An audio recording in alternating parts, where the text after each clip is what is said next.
Good morning everyone. Students, आज आपको फिराक गोरखपुरी की गज़लों की व्याख्या करवाई जाएगी। पहली गज़ल देखिएगा। नोरस गुंचे पंखुड़ियों की नाजुक गिरहें खोले हैं, या उड़ जाने को रंगो बू गुलशन में पर तोले हैं।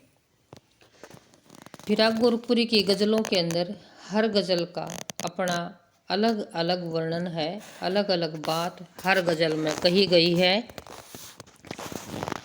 इसकी व्याख्या देखिएगा। नोरस होता है नया, गुंचे कलियाँ, पंखड़ियाँ पत्तियाँ, और नाजुक माने नरम, और गिरे माने गांठें, और खुशबू सुगंध के लिए आया है, तोलना पंख फैलाकर उड़ना।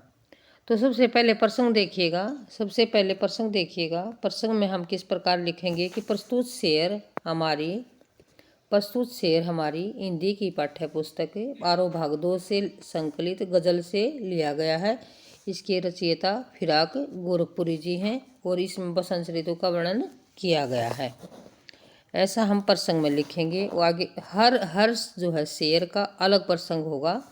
आगे क्या है, कवि कहता है, क्या कहता है? कवि कहता है कि बसंत ऋतु में नए रस से भरी कलियों की कोमल पंखुड़ियों की गांठें खुल रही हैं। वे धीरे धीरे फूल बनने की ओर अग्रसर हैं, फूल बनना चाहती है, और ऐसा लगता है मानो रंग और सुगंध आकाश में उड़ जाने के लिए पंख फड़फड़ा रहे हों। दूसरे शब्दों में बाग में कलियां खिलते ही सुगंध फैल जाती है। यह है पहली का आंसर कि नोरस गुंचे नए रस से पंखड़ियाँ, नोरस गुंचे पंखुड़ियों की नाजुक गिरह खोले हैं। कि पंखड़ियाँ जो है वो नया रस, नई महक बिखेरने के लिए तैयार हैं और अपनी नाजुक, अपनी कोमल गांठों को खोल रही हैं, और जो है बाग में उड़ने के लिए, अपनी सुगंध फैलाने के लिए, अपने पैर खोलने के लिए तत्पर हैं, अपने पैरों को खोलना चाहती हैं।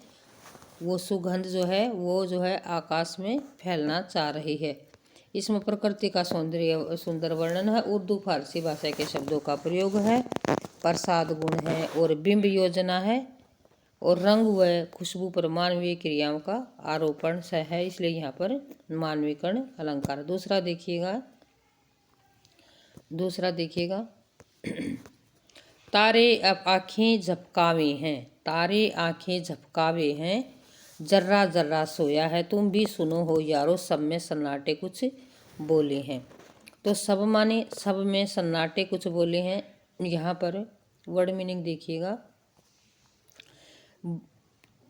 तारे आँखें झपकावे, तारे आँखें जो है झपका रहे हैं, और कण कण पृथ्वी का कण कण सोया हुआ है, क्योंकि रात का समय है। और कहता है कि हे यारों, हे दोस्तों सुनो, रात में सन्नाटे भी, रात में ये चुप्पी भी कुछ कहना चाहती है। यहाँ सब का अर्थ है रात, सन्नाटा है चुप्पी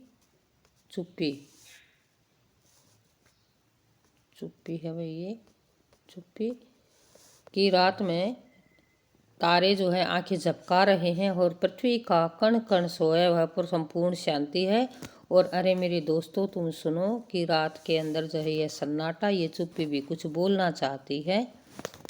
और इस प्रकार से लिखेंगे। इसका प्रसंग की प्रस्तुत शेर आरोह भाग 2 उद्देश्य गजल से संकलित है। इसके रचयिता फिराक गोरखपुरी हैं। रात के तारों के सौंदर्य का वर्णन किया गया है। रात ढल रही है, तारे आंखें झपका रहे हैं, सृष्टि का कण कण सोया वह शांत है। वह कहता है मित्रों, रात में पसरा है सन्नाटा, कुछ कह रहा है, अपनी वेदना व्यक्त कर रहा है। जर्रा जर्रा में पुनरुक्ति प्रकाश अलंकार है भाई। जर्रा जर्रा शब्द का प्रयोग है, यहाँ पर पुनरुक्ति प्रकाश अलंकार है।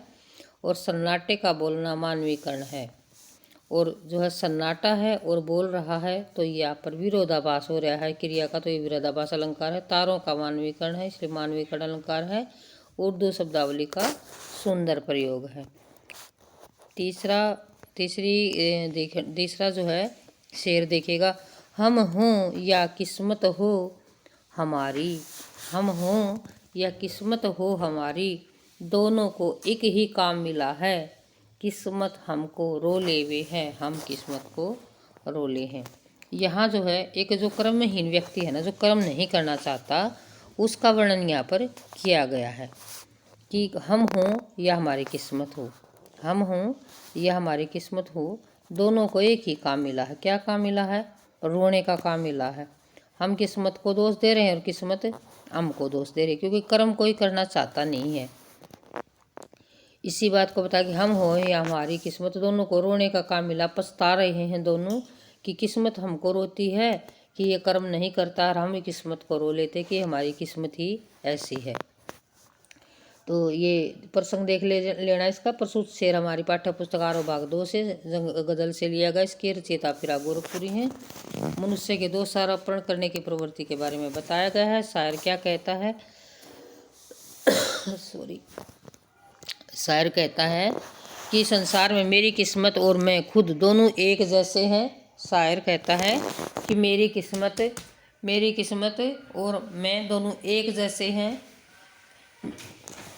हम दोनों एक ही काम करते हैं। अभाव के लिए मैं अपनी किस्मत को दोषी मानता हूँ, इसलिए किस्मत पर रोता हूँ। किस्मत मेरी दशा को देखकर रोती है, वह शायद मेरी हीन कर्म निष्ठा को देखकर जला रही है। जो है इस जो शेर है इसका पूरे का वर्णन इसके अंदर दे दिया गया है। आगे देखिएगा विशेष क्या निकलता है इसमें से कि व्यक्ति की जो मनोवृत्ति है ना, एक जो आलसी व्यक्ति है उसकी मनोवृत्ति की ओर संकेत किया गया है यहाँ पर। निराशा और अकर्मण्यता है और भाग्य पर दोष देते हैं। उर्दू फारसी शब्दों का प्रयोग हुआ है। किस्मत को मानवीय क्रियाएं करता हुआ दिखाया गया है, अतः मानवीय कड़ा अलंकार है। गजल छंद है। हम कहना उर्दू की पहचान है। हम शब्द जहाँ आएगा वो उर्दू के लोग जो है वो ऐसा लिखते हैं। अगला देखिएगा। जो मुझको बदनाम कर सके, काश वो इतना सोच सके, मेरा पर्दा खोले हैं या अपना पर्दा खोले हैं। कि जो है जो लोग